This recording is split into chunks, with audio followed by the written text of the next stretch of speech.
કલા સંસ્થા અંકુર આયોજિત શબ્દસુરના સત્વરે શબ્દો અને સ્વરોનો કાર્યક્રમ યોજાયો। કલા સંસ્થા અંકુર આયોજિત શબ્દસુરના સત્વરે કવિ ડોક્ટર પરેશભાઈ સોલંકીના શબ્દો અને પ્રાધ્યાપક ગિરીશભાઈ ભોજકના સ્વરોના અષાઢી જલસા કાર્યક્રમનું આયોજન કરવામાં આવ્યું હતું।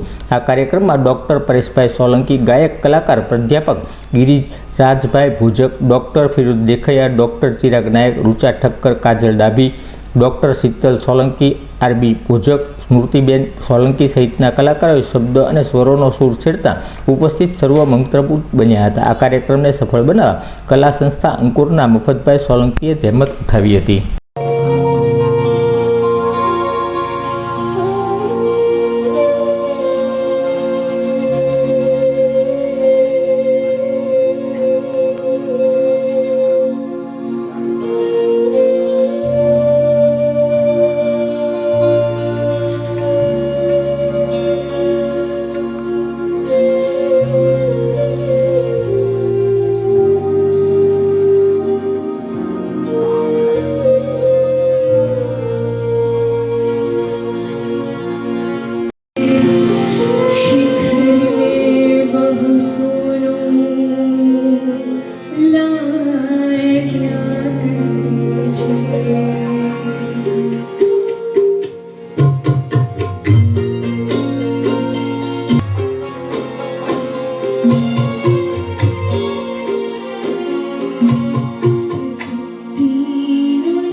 नहीं